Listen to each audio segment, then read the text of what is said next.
नमस्कार दोस्तों, आप सभी का स्वागत है मेरे YouTube चैनल राज वेब स्किल में। आज की इस वीडियो में जो डायनेमिक वेबसाइट के पार्ट 2 के इस सीरीज में मैं आप सभी को बताऊंगा कि जो .html का है ना, जिसमें भी जो मेरा जो फाइल बना हुआ है न्यू फाइल, उसमें एक्सटेंशन नेम .html है। तो .html ओनली स्टैटिक वेबसाइट जब बनाते हैं तब यूज होता है .html, यानी कि टोटली ये जो वेबसाइट है ना वो स्टैटिक वेबसाइट है। मैं आपको दिखा देता हूँ। जैसे मैं इसको रन करता हूँ, राइट क्लिक करके कॉपी पेस्ट करता हूँ और गूगल क्रोम में जाएंगे और गूगल क्रोम में जाके राइट क्लिक करके इसको पेस्ट कर देंगे और इंटर पेस्ट कर देंगे। तो ये देखिए, ये हमारा जो ये वेबसाइट अभी है, ये टोटल वेबसाइट स्टैटिक है और इसको हम लोग डायनेमिक करना चाहते हैं। तो डायनेमिक करने के लिए PHP होता है, पाइथन होता है, Node.js का यूज करके हम लोग वेबसाइट को डायनेमिक करते हैं। तो इस वेबसाइट को हम लोग जो डायनेमिक करेंगे वो .php का यूज करके हम लोग डायनेमिक करेंगे। तो उसके लिए ये एक्सटेंशन नेम है, इसको भी हमको चेंज करना होगा। तो कैसे करेंगे, इस वीडियो में हम लोग स्टेप बाय स्टेप समझेंगे। जितने भी यहाँ पे फाइल बना हुआ है ना, सबको .html से रिमूव करके .php करेंगे। क्यों? क्योंकि मैंने अभी आपको बताया कि ये जो वेबसाइट है वो स्टैटिक है और इस वेबसाइट को हम लोग डायनेमिक करेंगे। तो डायनेमिक करने के लिए आपको एक्सटेंशन नेम .php जिस प्लेटफॉर्म के द्वारा कर रहे हैं तो उस प्लेटफॉर्म का एक्सटेंशन नेम होता है। PHP के द्वारा करेंगे तो .php आपको देना है, ठीक है। उससे पहले मैं आपको बता दूं कि यहाँ पे देखिए, मैंने कल बताया था कि index.html है। तो इसमें देखिए यहाँ पे टोटल सेक्शन में आपको जैसे index.html है तो हेडर सेक्शन आएगा, साथ में आपको ये जो फुटर सेक्शन है प्रत्येक पेज पे आएगा। तो ये हमारा इसको हम लोग बोलते हैं कॉमन। हर पेज पे ये आएगा, अबाउट वाले सेक्शन पे भी आएगा, होम वाले सेक्शन पे भी आएगा, सर्विसेज वाले सेक्शन पे आएगा। मैं आपको क्लिक करके दिखा देता हूँ। जैसे सर्विसेज पे मैंने क्लिक किया तो सर्विसेज सेक्शन में देखिए जो हेडर सेक्शन है वो भी आ रहा है और फुटर सेक्शन है वो फुटर सेक्शन ये भी आ रहा है। तो इसको हम लोग कॉमन सेक्शन बोलते हैं, जो सारे पेज पे आता है।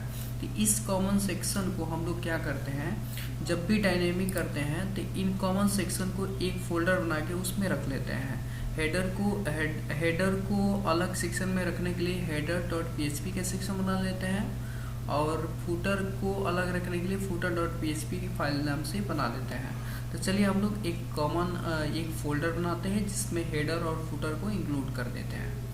तो उसके लिए आपको एक फोल्डर बनाना है। यहाँ पे आपको क्लिक करना है। VS कोड यूज कर रहे हैं तो देखिए यहाँ पे जैसे ही कर्सर ले जाइएगा तो यहाँ पे न्यू फोल्डर है, न्यू फोल्डर क्रिएट करना है और इस फोल्डर का नाम देना है कॉन्फ़िग। कुछ भी नाम दे सकते हैं, इंक्लूड्स भी नाम दे सकते हैं। मैं कॉन्फ़िग दे रहा हूँ, आप कुछ भी नाम फोल्डर का अपने नाम दे सकते हैं, ठीक है। कॉन्फ़िग दिए और इस कॉन्फ़िग में दो फाइल बनाएंगे, एक header.php के नाम से, एक footer.php के नाम से। तो इस पर राइट क्लिक करना है और न्यू फाइल पे क्रिएट क्लिक करके आपको इसका नाम देना है header.php। टॉप वाले सेक्शन को हम लोग क्या बोलते हैं, जो कॉमन है सब में वो हेडर है और जो नीचे वाला जो सेक्शन दिख रहा है उसको हम लोग बोलते हैं फुटर। मैं आपको दिखा देता हूँ। इसको हम लोग बोलते हैं हेडर, जो टॉप में दिख रहा है, और जो नीचे वाला जो सेक्शन है इस टोटल को हम लोग बोलते हैं फुटर, ठीक है। तो हेडर बन गया। फिर से कॉन्फ़िग पे जाएंगे, राइट क्लिक करेंगे और न्यू फाइल पे क्लिक करके इस फाइल का नाम देंगे footer.php, ठीक है। footer.php बन गया, दो सेक्शन बन गया। ये प्रत्येक पेज पे आपको कॉमन मिलेगा। अब चलिए हम लोग header.php में हेडर वाले सेक्शन को हम लोग लाते हैं। तो उसके लिए कोई भी एक पेज आपको ओपन कर लेना है। जैसे index.html है तो index.html आपको ओपन कर लेना है। ये प्रत्येक पेज पे आपको ये दोनों चीज़ मिलेगा ही, हेडर सेक्शन भी मिलेगा और फुटर सेक्शन भी आपको मिलेगा, ठीक है। अब इसमें क्या करना है कि doc.html से आपको नो कॉपी करके आपको क्या करना है, जो फेविकॉन है ना, इस फेविकॉन से पहले ये जो टेम्पलेट का जो है ना, जहाँ से आपने टेम्पलेट लिया है उस टेम्पलेट के जो यहाँ पर नाम लिखा है इस चीज़ को आपको रिमूव कर देना है, जिससे कि लगे कि ये फोल्डर, ये जो आपने वेबसाइट को जो डायनेमिक कर रहे हैं, अगर कोई दूसरा आदमी देख रहा है तो उसको ये पता ना चले कि ये टेम्पलेट कहीं से कॉपी किया गया है, ठीक है। तो इसको पहले आपको रिमूव कर देना है। और इसको भी आपको रिमूव कर देना है यहाँ से, ठीक है। इसको रिमूव नहीं करना है, आप लोग यहाँ से लोगो भी लगा सकते हैं। जिस भी वेबसाइट जो बना रहे हैं उस वेबसाइट का अगर पर्टिकुलर अगर आपके पास लोगो है तो लोगो भी वहाँ पे लगा सकते हैं, ठीक है। तो इसको नहीं रिमूव करेंगे। और भी देख लेते हैं कहीं पे जो जहाँ से मैंने कॉपी किया था इस टेम्पलेट को, उस टेम्पलेट का कुछ पार्ट अगर होगा तो मैं उसको यहाँ पे, देखिए यहाँ पे भी है, इसको मैं रिमूव कर लूँगा पार्ट, ठीक है। इसको मैं रिमूव कर लूँगा। और यहाँ पे देखिए डिजाइन बाई, यहाँ पे बूट स्ट्रैप का यहाँ पे लिंक दिया है, इस लिंक को भी मैं यहाँ से क्या करूँगा, रिमूव कर दूँगा और यहाँ पे हैश सिंबल दे दूँगा, ठीक है। अब design by boot strap made लिखा है, इसको भी मैं रिमूव कर दूंगा और अपना हम लोग प्लेटफॉर्म का नाम दे देंगे। अगर हम डेवलप करना है तो अपना भी नाम दे सकते हैं, ठीक है। तो मैं यहाँ पे दे देता हूँ Raj web skill, Raj web skill, design by Raj web skill, क्योंकि मैं खुद से मैं डेवलप कर रहा हूँ तो मैं अपना नाम दे सकता हूँ, ठीक है। तो design by Raj web skill, ठीक है। अब इसके बाद ये तो हमारा जो टेम्पलेट का जो भी यहाँ पे कमेंट करके लिखा हुआ था मैंने उसको रिमूव कर दिया। अब यह आपको क्या करना है, फेविकॉन से लेके आपको ये जो फेविकॉन सेक्शन है ना, फेविकॉन से लेके और टोटल आपको यहाँ तक हेडर वाले सेक्शन तक आपको क्या करना है, यहाँ से इस चीज़ को कट कर लेना है। फेविकॉन से लेके, फिर से मैं बता देता हूँ, फेविकॉन्स जो है ना, फेविकॉन से लेके आपको जो इंड हेडर सेक्शन है यहाँ तक, आपको यहाँ तक ही जो कमेंट वाला जो सेक्शन है ना, इसको नीचे कर दीजिए। बिकॉज जब इंक्लूड कीजिएगा तो आपको इशू ना हो, ठीक है। उसके लिए मैं नीचे कर दे रहा हूँ ताकि आपको प्रॉब्लम ना हो, ठीक है। पहले फेविकॉन वाले सेक्शन को मैं कॉपी करता हूँ, कॉपी नहीं करेंगे, कट कर लेंगे, ठीक है। और इसको सेव करके header.php में जाएंगे और यहाँ पे इसको पेस्ट कर देंगे, ठीक है। और जो हेडर वाला जो सेक्शन था, हेडर सेक्शन, उस चीज़ को भी कट करेंगे। यहाँ से देखिए हेडर जो है, हेडर को यहाँ पे रहने देंगे और जो हेडर सेक्शन का इंड हेडर सेक्शन तक है इस चीज़ को यहाँ पे सेलेक्ट करेंगे, कट करेंगे और हेडर सेक्शन में इस चीज़ को पेस्ट कर देंगे। बॉडी वाले पार्ट में इस चीज़ को पेस्ट कर देंगे और इस चीज़ को सेव कर लेंगे, ठीक है। उसके बाद आपको क्या करना है, हेडर सेक्शन का हो गया। अब फिर से index.html में आना है, देख लेना है कि कुछ और पार्ट तो नहीं बच रहा है। देखिए यहाँ पे हीरो सेक्शन स्टार्ट हो रहा है, इस चीज़ को आपको कॉपी नहीं करना है, ठीक है। अब इसके बाद इस चीज़ को सेव करने के बाद स्क्रॉल करके नीचे आना है फूटर सेक्शन में। ये देखिए फूटर सेक्शन है, फूटर सेक्शन को आपको यहाँ से लेके यहाँ तक, नीचे तक आपको कट कर लेना है, ठीक है। ये जो स्क्रिप्ट है ना, यहाँ तक आपको कट कर लेना है, कट करना है और इसको footer.php वाले सेक्शन में इसको पेस्ट कर देना है, यहाँ पे पेस्ट कर देना है। अब ये देखिए पेस्ट हो गया। अब यहाँ पे index.html में ये बॉडी, क्लोज बॉडी टैग और क्लोज html टैग मैंने रखा हुआ है। क्यों? क्योंकि यहाँ पे देखिए dog type html, dog type html यहाँ पे है ना। देखिए इसमें दो सेक्शन रखना है। यहाँ पे जो हेड है ना, हेड में जो मेटा टैग होता है, तो मेटा टैग का डिस्क्रिप्शन कीवर्ड रखना है और यहाँ पे हेड है तो हेड यहाँ पे क्लोज होना चाहिए, इस सेक्शन को रखना है और बॉडी को भी रखना है यहाँ पे, ठीक है। तो header.php में जाएंगे और जो ये हेड सेक्शन है ना, इस चीज़ को यहाँ से कट कर लेंगे। एक मिनट। अब देखिए इसमें आपको क्या करना है, ये जो हेड टैग है ना, हेड टैग, मैं इसमें एक और काम कर लेता हूँ। ये जो फेविकॉन से मैंने कॉपी किया हुआ था, इस चीज़ के लिए मैं header.php में सिर्फ इसको रखता हूँ, ठीक है। यहाँ से लेके यहाँ तक, इसको यहाँ से लेके यहाँ तक सिर्फ मैं इसको रखता हूँ। और जो हेड टैग है मैं यहाँ से इसको कट करके और index.html जो है ना मेटा टैग, यहाँ पे मैं इसको पेस्ट कर देता हूँ, ठीक है। और इसमें एक और हम बना लेते हैं फाइल, जिसका नाम दे देते हैं हम navbar.php, ठीक है। वैसे तो हेडर है, बट मैं यहाँ पे navbar उसको दे देता हूँ navbar.php, ठीक है। अब इस navbar.php में मैं जो क्या करता हूँ, जो हेडर सेक्शन है ना, हेडर सेक्शन स्टार्ट से लेके क्लोज तक मैं इसको कट कर लेता हूँ और navbar में मैं इसको पेस्ट कर देता हूँ, ठीक है। जिसमें navbar मैंने इसका नाम इसलिए दिया क्योंकि इसमें नेविगेशन बार होता है, इसमें मेनू होता है, इसलिए मैंने इसको navbar दिया, ठीक है। और हेडर सेक्शन में मैं ओनली जो फेविकॉन का जो जितने भी लिंक बना हुआ है मैंने उसको यहाँ पे पेस्ट किया है, ठीक है। और ये जो बॉडी टैग है इसको कट करना है और index.html में आके हेड टैग के जस्ट पार्ट आपको यहाँ पे पेस्ट कर देना है, ठीक है। इसको यहाँ से रिमूव कर देना है, 2 टाइम्स हो गया इसलिए मैं इसको यहाँ से रिमूव कर दूँगा, ठीक है। अब देखिए एक बार नीचे मिला लीजिए,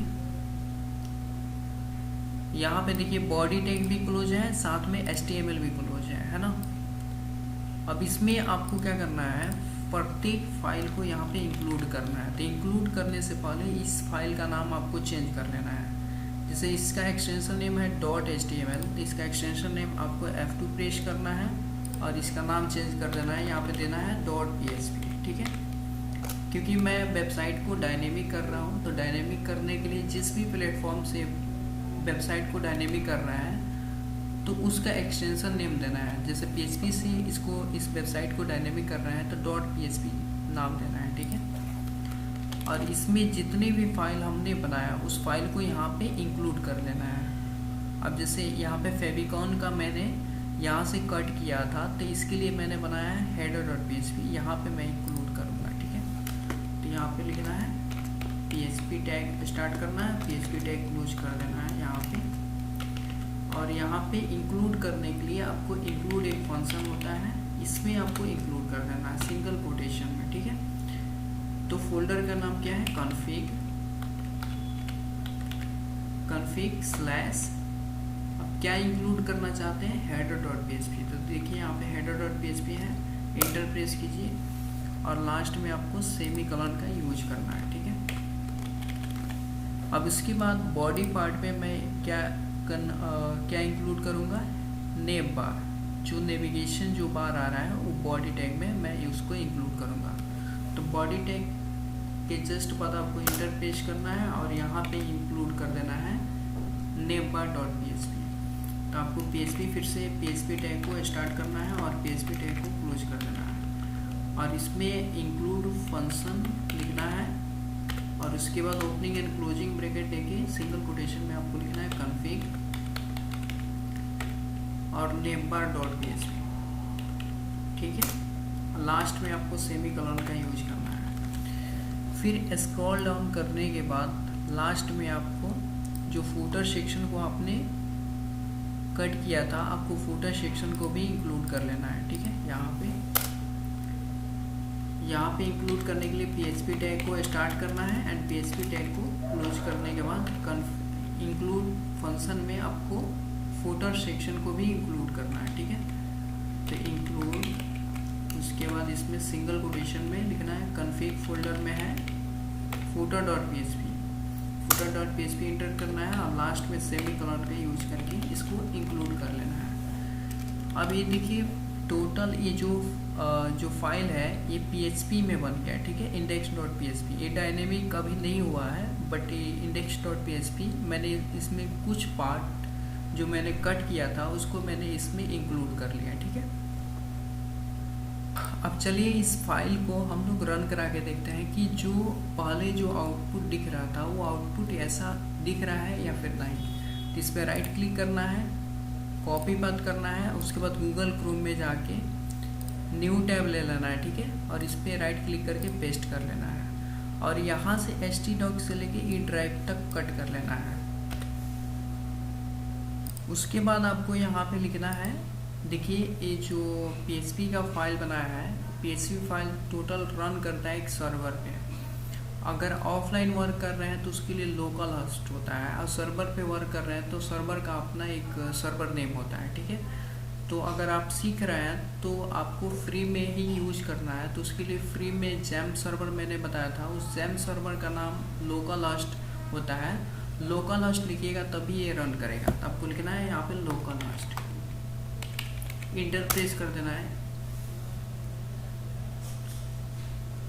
जैसे ही इंटर प्रेस कीजिएगा तो आपको प्रॉपर सेम ही आउटपुट देखने को मिलेगा।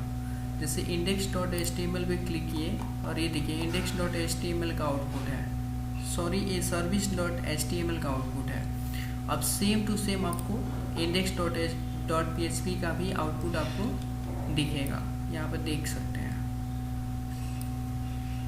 अब इसी तरह से index.php जो आपने इंक्लूड किया है तीनों फाइल को, उसी तरह सेम टू सेम सारे पेज में आपको इंक्लूड कर लेना है।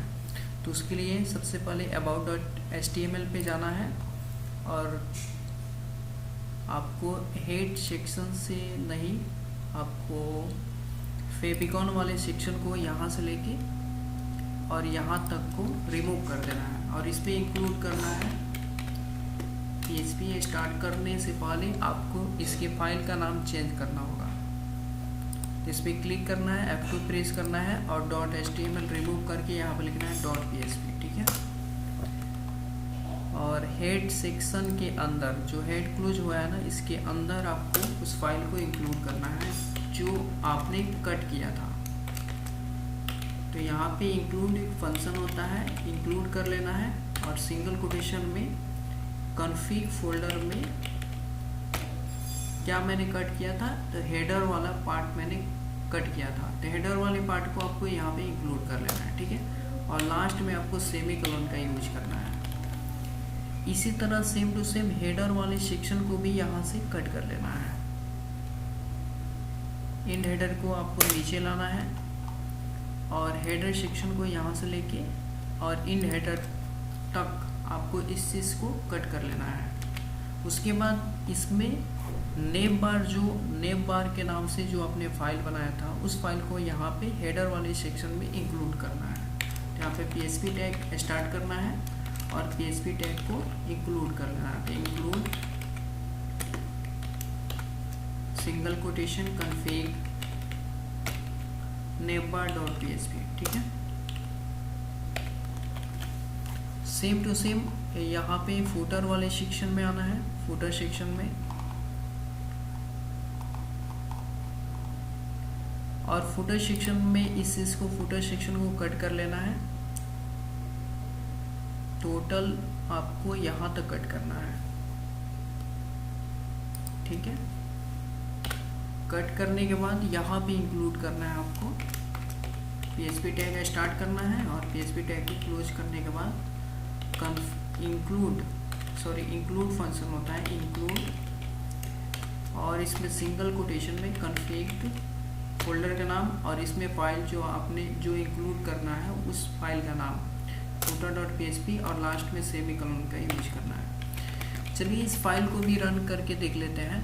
तो about.php पे राइट क्लिक करके कॉपी बात करते हैं, गूगल क्रोम में जाते हैं और यहाँ पे राइट क्लिक करके इस पाथ को पेस्ट कर लेते हैं, ठीक है। और htdoc से लेके ई ड्राइव तक आपको रिमूव करना है और सर्वर का नाम देना है। जो मैंने बताया था सर्वर का नाम, आप ऑफलाइन वर्क कर रहे हैं तो सर्वर का नाम क्या होता है, लोकल होस्ट। तो आपको लिखना है लोकल होस्ट, इंटर प्रेस कर देना है। अब जैसे ही इंटर प्रेस कीजिएगा तो ये देखिए अबाउट का सेक्शन आपको सेम टू सेम देखने को मिलेगा। और इसमें देखिए इंटरेस्टिंग चीज़ ये है कि आपको देखिए यहाँ पे हेडर सेक्शन भी ऐड हो गया, साथ में फुटर सेक्शन भी ऐड हो गया, है ना। तो तीनों फाइल इंक्लूड करने के बाद आपको प्रॉपर सेक्शन, ऑल सेक्शन आपको देखने को मिलेगा। हेडर सेक्शन, साथ में फुटर सेक्शन, बीच में आपका अबाउट का जितने भी कंटेंट है वो टोटल आपको देखने को मिल रहा है। इसी तरह सेम टू सेम जितने भी फाइल है, चलिए उस फाइल को हम लोग कर लेते हैं, अदरवाइज ये वीडियो बहुत ही लॉन्ग हो जाएगा, ठीक है। तो आपने 2 फाइल मैंने करके दिखा दिया, आपको सेम टू सेम इसी तरह फाइल को इंक्लूड करना है और राइट क्लिक करके पेस्ट कर लेना है। और जो मैंने बताया था जिस चीज़ को रिमूव करने के लिए, उस चीज़ को रिमूव करने के बाद सर्वर का नाम लिखना है local host. Then enter press कीजिएगा तो आउटपुट प्रॉपर आपको अच्छे से दिखेगा। ठीक है, तो मैं उम्मीद करता हूँ ये वीडियो आप सभी को समझ में आ गया है। तो मिलते हैं नेक्स्ट वीडियो में नेक्स्ट टॉपिक के साथ। देखिए, मैं जो अदर फाइल है, अदर फाइल को आप लोग कर सकते हैं, है ना। तो अदर फाइल को कर सकते हैं, सेम टू सेम मैंने 2 फाइल मैंने करके दिखा दिया आपको। अदर फाइल को इसी तरह कर लेने के बाद मैं करके दिखा ही देता हूँ आपको, ताकि कोई आपको इश्यू ना हो। ठीक है, कर लेता हूँ फिर आपको दिखाता हूँ। ठीक है, ये देखिए मैंने ऑल सेक्शन को, मैंने सारे फाइल को मैंने इंक्लूड कर लिया प्रत्येक फाइल में। ठीक है, मैं आपको दिखा देता हूँ एक सेक्शन, जैसे blog.php है, blog.php में देखिए यहाँ पे फुटर सेक्शन भी इंक्लूड कर लिए हैं। उसके साथ साथ मैं आपको और दिखा देता हूँ, navbar.php भी इंक्लूड कर लिए हैं और header.php भी मैंने इंक्लूड कर लिया। और इस चीज़ को रन कराने के लिए फिर से आपको राइट क्लिक करना है। एक बार मैं और बता देता हूँ, राइट क्लिक करना है, कॉपी पाथ करना है, फिर से क्रोम में जाके राइट क्लिक करके इस पाथ को पेस्ट कर लेना है। ठीक है, उसके बाद सर्वर का नाम लिखना है। तो सर्वर का नाम लिखने के लिए देखिए, अगर लोकल पे वर्क कर रहे हैं ना, ऑफलाइन वर्क कर रहे हैं, तो इसमें आपको लोकल होस्ट लिखना है। अगर ऑनलाइन वर्क कर रहे हैं तो फिर ऑनलाइन सर्वर का अपना जो सर्वर, जिस भी सर्वर पे वर्क कर रहे हैं उस सर्वर का एक पर्टिकुलर नाम होता है। बट अगर आप सीख रहे हैं तो उसके लिए ऑफलाइन मैंने बताया था जेम सर्वर, उस सर्वर का नाम होता है लोकल होस्ट। ठीक है, तो आपको लिखना है यहाँ पे लोकल होस्ट, इंटर प्रेस कीजिएगा तो आपको आउटपुट दिख जाएगा। देखिए ब्लॉग का सेक्शन दिख रहा है यहाँ पे, ब्लॉग का, है ना, प्रॉपर दिख रहा है। अब चलिए एक चीज़ और मैं बता देता हूँ, जैसे कि ये जो लिंक बना हुआ है ना, इस लिंक पे आप क्लिक कीजिएगा, यहाँ पे देखिए आ रहे हैं अबाउट वाले सेक्शन पे, तो आपको about.html यहाँ पे दिख रहा है, एग्जैक्ट पाथ नहीं मिल रहा है, इसके वजह से यहाँ पे देखिए लिख रहा है नॉट फाउंड। इस चीज़ को सॉल्व करने के लिए, एग्जैक्ट पाथ देने के लिए आपने .php यहाँ पे सबका नाम .php दिया हुआ है, बट यहाँ पे इसको .php नहीं मिल रहा है, इसको .html मिल रहा है। इसलिए इस URL पे क्लिक करने पे यहाँ पे एरर आ रहा है। ठीक है, तो इस चीज़ को सॉल्व करने के लिए आपको क्या करना है, नेम बार जो आपने बनाया है ना, नेम बार में जाना है और यहाँ पे प्रत्येक फाइल में जो होम सेक्शन में, जैसे होम में index.html है एंकर टैग में, तो आपको यहाँ पे सिर्फ .php दे देना है। ठीक है, यहाँ पे HTML को रिमूव करके और लास्ट में आपको .php दे देना है, बस ये प्रॉब्लम सॉल्व हो जाएगा। इसी तरह सेम यहाँ पे .php कर देना है, यहाँ पे भी .php करना है। ठीक है, टेस्टिमोनियल के सेक्शन में। उसके बाद सर्विसेज के सेक्शन में भी यहाँ पे जो एंकर टैग में .html है, यहाँ पे भी .php आपको लिखना है। इसी तरह सब में .php कर लेना है। ठीक है, अब देखिए .php टोटल नेम बार में सारे अलग अलग सेक्शन जो भी बना हुआ है उसमें एंकर टैग में .html था, मैंने .html को रिमूव करके वहाँ पे एक्सटेंशन में .php दे दिया है। ठीक है, अब किसी भी नेम बार में किसी भी मेनू पे क्लिक कीजिएगा तो एरर नहीं आएगा। ये देखिए, जैसे मैं होम पे क्लिक करता हूँ तो index.php आ गया, सर्विसेज पे क्लिक करता हूँ services.php आ गया, पोर्टफोलियो पे क्लिक करूँगा तो portfolio.php आ जाएगा, प्राइसिंग पे क्लिक कीजिएगा तो pricing.php आ जाएगा। यानी कि प्रत्येक सेक्शन वर्क करेगा। ये देखिए ब्लॉग पे क्लिक करेंगे तो blog.php आ जाएगा, कंटेक्ट पे क्लिक करेंगे contact.php का सेक्शन यहाँ पे दिख जाएगा। यानी कि ये प्रॉपर वर्क कर रहा है। नेक्स्ट सीरीज में मैं आपको बताऊंगा कि कैसे इस वेबसाइट में हम लोग एडमिन पैनल का सेक्शन ऐड करते हैं, उसके लिए टेम्पलेट कैसे, एक बेस्ट टेम्पलेट कैसे ढूंढेंगे और साथ में उस टेम्पलेट को कैसे हम लोग अपने वेबसाइट में इंक्लूड करेंगे। ठीक है, तो नेक्स्ट वीडियो आप लोग देखना ना भूलें, इस हमारे चैनल से जुड़े रहें ताकि आपको प्रॉपर एक एक नोटिफिकेशन मिलता रहे और अच्छे से आप लोग वेबसाइट को डायनेमिक करना सीख जाएं। ठीक है, तो नेक्स्ट वीडियो में यही बताएंगे कि एडमिन पैनल, सबसे पहले एडमिन पैनल का टेम्पलेट कैसे ढूंढेंगे और उस एडमिन पैनल की टेम्पलेट को कैसे अपने वेबसाइट में इंक्लूड करेंगे। ठीक है, मतलब टेक्निकली बोला जाए तो कैसे इंटीग्रेट करेंगे। ठीक है, तो चलिए मिलते हैं नेक्स्ट वीडियो में नेक्स्ट टॉपिक के साथ, तब तक के लिए बाय, टेक केयर।